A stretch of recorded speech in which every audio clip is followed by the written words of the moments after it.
There's a saying that money can buy certain kind of influence in anyone's life, but it can also fade away. But power always leave its impact. And this SUV here with me is all about leaving that impact. चाहे कोई इसको बाहर से देख रहा हो या कोई इसको अंदर बैठकर चला रहा हो, उन दोनों सिचुएशंस में ये गाड़ी वो इम्पैक्ट छोड़ने के काबिल है। The Toyota land cruiser.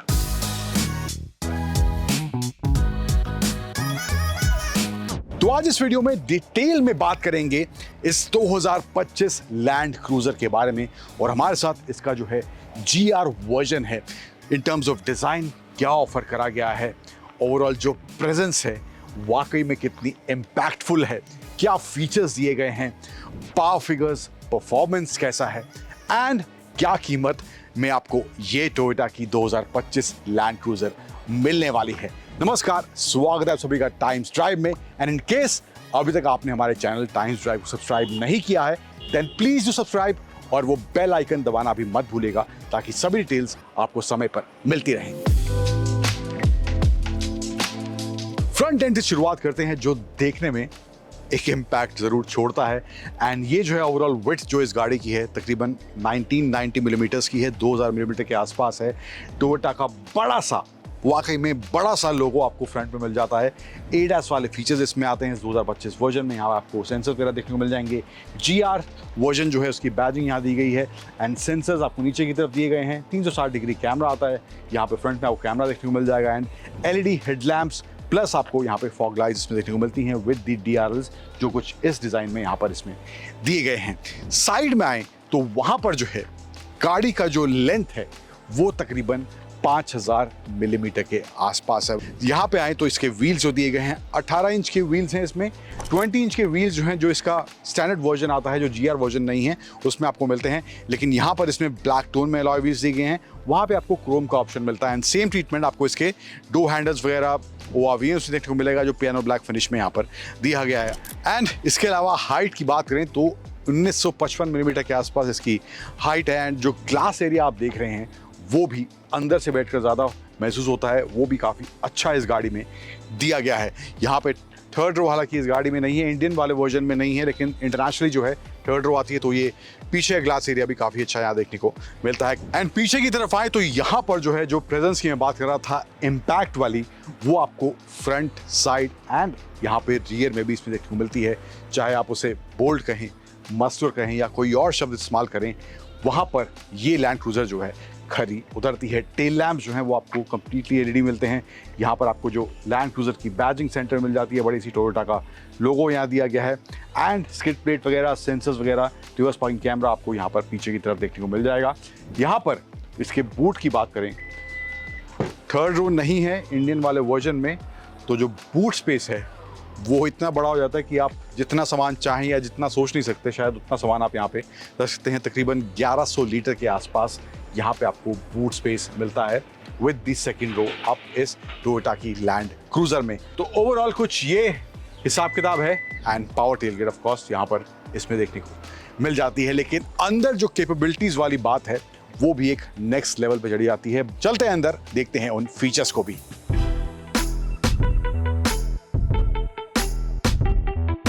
अब कैबिन की बात करें इस टोयोटा की लैंड क्रूजर के GR वर्जन की, तो यहाँ पर सबसे पहले आपको ये 12.3 इंच का टच स्क्रीन इंफोटेनमेंट सिस्टम मिल जाता है, फुल डिजिटल दिया गया है। यहाँ पे फीचर्स की बात करें तो नेविगेशन वगैरह है, म्यूजिक सेटिंग के ऑप्शन वगैरह हैं, Bluetooth connectivity, Android auto, Apple CarPlay आपको इसमें वायरलेस मिलता है।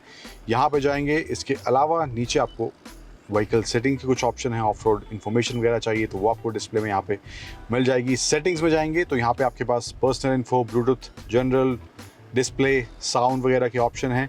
व्हीकल कस्टमाइज में जाएंगे तो यहाँ पे आपके पास lights, door, custom drive mode के ऑप्शन है, जहाँ पे आप पावर ट्रेन, सस्पेंशन, स्टीयरिंग और एयर कंडीशनिंग की जो सेटिंग्स है उनको चेंज कर सकते हैं। स्टीयरिंग अगर आपको नॉर्मल चाहिए, स्पोर्ट चाहिए, वो आप चेंज कर सकते हैं। सस्पेंशन जो है आपको कंफर्ट, नॉर्मल, स्पोर्ट 3 ऑप्शन है।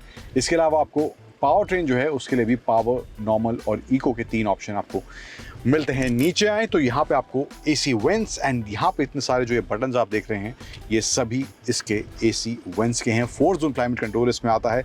फर्स्ट और सेकंड रो के लिए जो कंट्रोल्स हैं यहाँ पे दिए गए हैं। सेकंड रो के अलग से भी हैं, लेकिन यहाँ से भी आप कंट्रोल कर सकते हैं।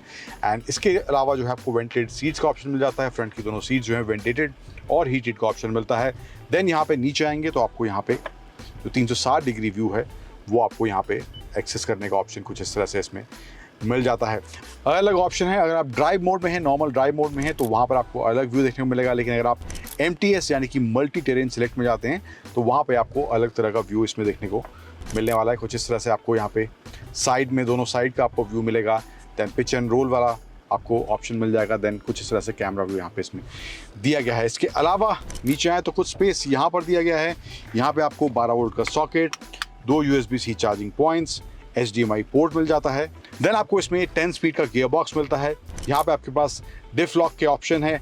जो GR वाला वर्जन है वहाँ पे आपको फ्रंट और रियर में डिफ लॉक का ऑप्शन मिलता है, लेकिन जो नॉर्मल वर्जन है वहाँ पे आपको सिर्फ रियर में मिलता है। यहाँ पे 4 हाई 4 लो ये सब आप यहाँ पे एक्सेस कर सकते हैं। इसको पुश करके मैं यहाँ पर इसको स्विच कर सकता हूँ। एंड इसके ऊपर जो है आपको टर्न असिस्ट का ऑप्शन मिलता है, तो ये आपको ये ऑप्शन यहाँ पे इसमें दिए गए हैं। देन यहाँ पे कुछ इस तरह से इसका ये आर्मरेस्ट दिया गया विच इज़ बिग इनफ, जहाँ पर एक बच्चा, छोटा बच्चा आसानी से बैठ सकता है। बैठाइएगा मत, बट इतना स्पेस है, मैं अंदाजे के लिए आपको बता रहा हूँ। लेकिन ये जो है यहाँ से भी खोल सकता है एंड ये जो है पीछे से भी खोल सकता है, क्योंकि ये जो है कूलिंग वाले ऑप्शन के साथ आता है। तो लेफ्ट में कोई बैठा है तो वो खोल सकता है, राइट में बैठा है वो खोल सकता है, एंड पीछे कोई बैठा है तो वो भी इसको जिस तरह से खोल सकता है। एंड स्पेस जो है इसके अंदर वो भी अच्छा खासा दिया गया है। स्टीयरिंग पर आते हैं तो कंट्रोल्स लेफ्ट साइड में मल्टीमीडिया के दिए गए हैं, वॉइस कमांड के ऑप्शन है। राइट साइड में आए तो यहाँ पे आपको ADAS वाले जो फीचर्स हैं उनको एक्सेस करने के ऑप्शन दिए गए हैं। मोड सिलेक्ट का ऑप्शन है। इसके अलावा जो इसका इंस्ट्रूमेंट क्लस्टर है वो भी फुली डिजिटल हो गया। पहले जो थे 2 एनालॉग डायल से सेंटर में इसका डिस्प्ले था, लेकिन अब जो है फुली डिजिटल यहाँ पे इसमें दिया गया है। अलग ऑप्शन आपको वहाँ पे उसके जो डिस्प्ले का ओवरऑल व्यू है उसको चेंज करने के, बट यहाँ पे भी आपको नीचे स्टीयरिंग के GR की बैजिंग मिलती है। लेदर स्टिच यहाँ पे स्टीयरिंग पे मिल जाता है, वुडन फिनिश यहाँ पे दी गई है। एंड जो डैशबोर्ड है वहाँ पे भी लेदर का इस्तेमाल करा गया है, डोर्स में भी करा गया है। और ये जो है वो लेदरेट नहीं है जो लेदर कहा जाता है, बट वो लेदर एक्चुअली में होता नहीं है। ये जो है एक्चुअल लेदर है जो टोयोटा ने यहाँ पर इसमें इस्तेमाल किया है। हर जगह नहीं है, बट कुछ जगह जो है असली लेदर का इस्तेमाल टोयोटा ने किया है। यहाँ पे सीट्स में भी आपको लेदर स्टिच का ऑप्शन मिल जाता है। रेड स्टिचिंग है क्योंकि GR वर्जन है। ये कॉम्बिनेशन आपको सीट कलर में मिलेगा। GR की बैजिंग ऊपर है ड्रेस में मिल जाती है। एंड इसके अलावा आपको मेमोरी सेटिंग्स के ऑप्शन है। डोर अनलॉक, आपको ORVM से एडजस्ट करने के ऑप्शन राइट साइड में यहाँ पर इसमें मिल जाते हैं। डोर पॉकेट्स जो हैं वहाँ पर आपको स्पेस जो है 1 लीटर के हिसाब से उतना नहीं मिलेगा। सनरूफ जो है यहाँ पे कुछ इस तरह से आपको इसके शेड को मैनुअली खोलना या बंद करना पड़ेगा। एंड ये साइज़ आपको सनरूफ का इसमें मिलता है। मोटा मोटा ये कुछ हिसाब किताब है इस टोयोटा की लैंड क्रूज़र की फ्रंट कतार का। एंड यहाँ से जो आपको इसके बोनट का व्यू मिलता है, अगेन जो मैं इम्पैक्ट वाली बात कर रहा था, बाहर से तो गाड़ी आपको इम्पैक्टफुल देखने में लगती है, लेकिन अंदर चलाते वक्त भी वो इम्पैक्ट, स्पेशली ये बोनट जो देखने को मिलता है, जिस तरह से इसकी प्रेजेंस है, वो भी एक अंदर इसको चलाते वक्त एक इम्पैक्ट ज़रूर क्रिएट करता है। सेकंड रो में चलते हैं, वहाँ स्पेस कैसा है, क्या फीचर्स वहाँ पे हैं, वो भी एक बार देखते हैं। सेकंड रो की बात करें तो यहाँ पे स्पेस जो आप देख सकते हैं, लेग रूम ठीक ठाक है मेरे हिसाब से, 5'9" की हाइट के हिसाब से। थाई सपोर्ट भी यहाँ पे सही है एंड हेड रूम भी यहाँ पे अच्छा खासा देखने को मिलता है। दोनों रियर पैसेंजर्स के लिए यहाँ पे आपको 11.3 इंच के स्क्रीन दिए गए हैं। कुछ आप यहाँ पे से ऑप्शन एक्सेस कर सकते हैं, HDMI पोर्ट वगैरह, FM AM जो म्यूजिक वगैरह सेटिंग वो सब आप यहाँ से एक्सेस कर सकते हैं। यहाँ पे आए तो यहाँ पे आपको AC वेंट सेंटर में दिए गए हैं, उनके कंट्रोल के बटन्स देखने को मिल रहे हैं यहाँ पे। एंड ये पैनल भी जो है वाकई में अपने आप में एक अलग सी फील दे रहा है, काफ़ी अच्छा यहाँ पे लेआउट वगैरह है इसका। 12 वोल्ट का socket, 2 USB-C charging point, 2 aux के पॉइंट और एक HDMI पोर्ट यहाँ पे आपको इसमें देखने को मिल जाएगा। एंड जो रियर सीट्स हैं वो भी आपको वेंटिलेशन और हीटिंग के ऑप्शन के साथ यहाँ पर इसमें मिलती हैं। उनकी सेटिंग्स यहाँ से आप कर सकते हैं, जो बटन यहाँ पे दिए गए हैं। तो ओवरऑल कुछ ये मामला है। एंड सेंटर में आपको ये आर्मरेस्ट मिल जाता है, 2 कप होल्डर के ऑप्शन यहाँ पे। एंड सीट्स जो है इसकी 40-20-40 स्प्लिट के ऑप्शन के साथ आती हैं। एडजस्टेबल हेडरेस्ट तीनों पैसेंजर्स के लिए पीछे दिए गए हैं, 2 आगे के लिए।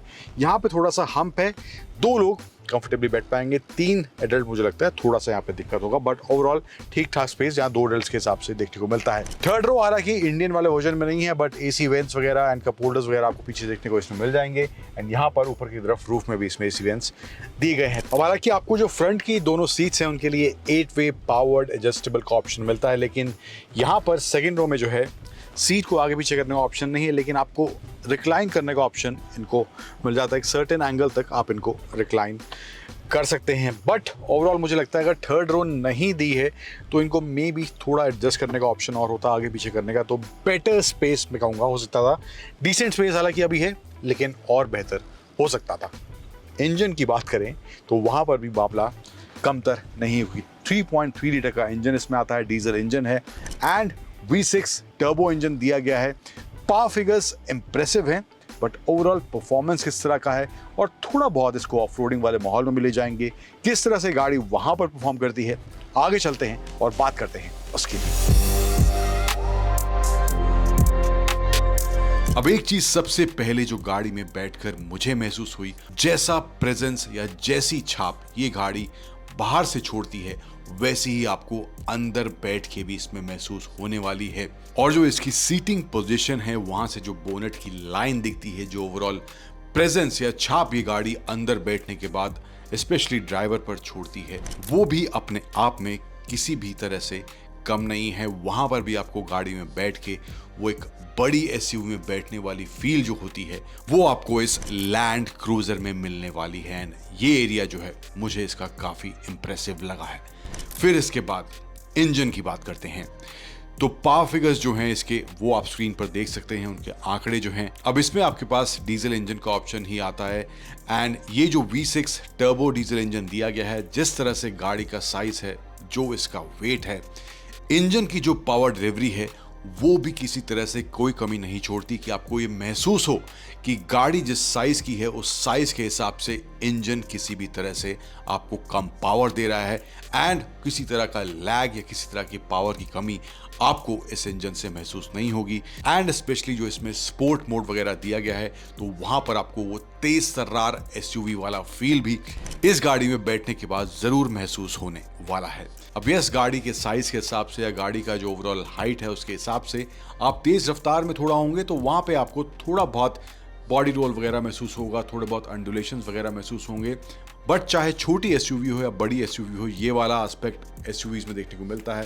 That is something which is not new. फिर जो इसका ऑफ रोडिंग वाला एस्पेक्ट है उसको भी थोड़ा बहुत मैंने टेस्ट किया। अब इसमें जो अलग से आपको मल्टी टेरेन सिलेक्ट मोड दिया गया है, वहाँ पे आपके पास अलग ऑप्शन है ऑफ रोडिंग को लेकर या अलग माहौल को लेकर।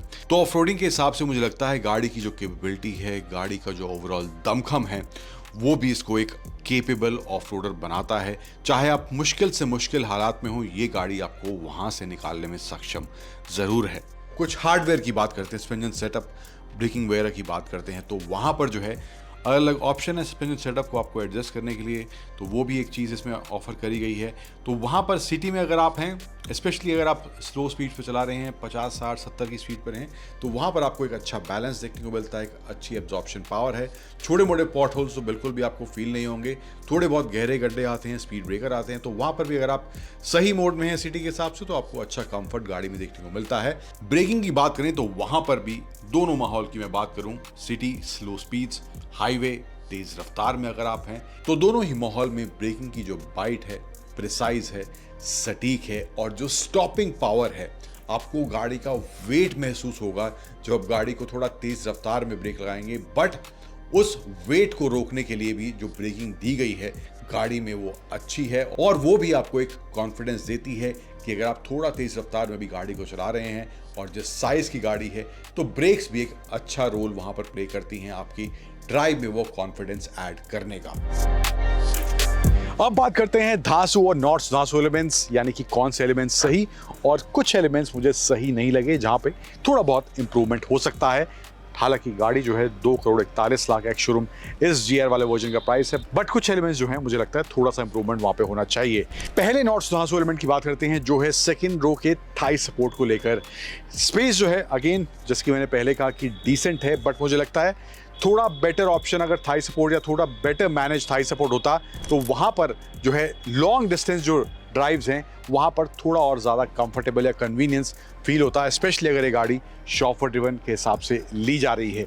अब दूसरा एलिमेंट जो मुझे लगा है नॉट सो धांसू, इसमें जो है इंडिया वाले वर्जन में थर्ड रो का ऑप्शन नहीं है, तो अगर नहीं है तो सेकंड रो के लिए थोड़ा स्पेस या तो बेटर मैनेज करा सकता है, लेकिन अगर होती तो मुझे लगता है कंपटीशन के हिसाब से देखें जहां पर मर्सिडीज की GLS है, BMW की X7 जैसी गाड़ियां हैं, तो कंपेरेटिवली थोड़ा और बेटर पैकेज अगर थर्ड रो होती या कंपटीशन के हिसाब से थोड़ा एक और ऑप्शन जनता को या खरीदने वाले को इस लैंड क्रूजर में मिल सकता था अगर थर्ड रो इसकी दी जाती।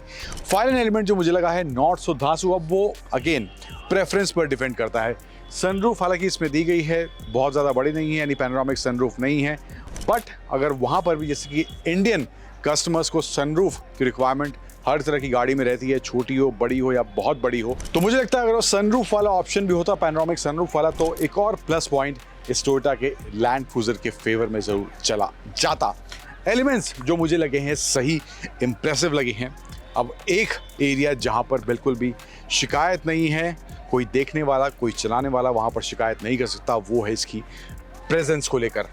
हर तरफ से ये गाड़ी एक अच्छा प्रेजेंस देती है, और वो सेकंड लुक गारंटी वाला जो मामला है, चाहे कोई सड़क पर इसको जाते हुए देख रहा हो तो वहाँ पर ये गाड़ी उस तरह का इंप्रेशन ज़रूर क्रिएट करने में कामयाब होने वाली है।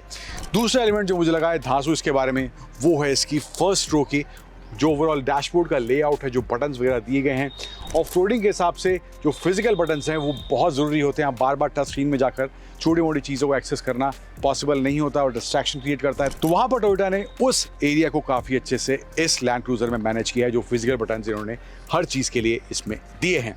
फाइनल एलिमेंट जो मुझे लगा है धांसू इसके बारे में, वो है इसके 3.3 लीटर V6 टर्बो इंजन को लेकर। गाड़ी का साइज जिस तरह से है, जो ओवरऑल वेट है, उस हिसाब से जिस तरह से इंजन गाड़ी को पुल करता है, जो पावर डिलीवरी देता है, वहाँ पर भी ये गाड़ी खरी उतरती है, और इस एरिया में भी ये लैंड क्रूजर आपको निराश नहीं करेगी।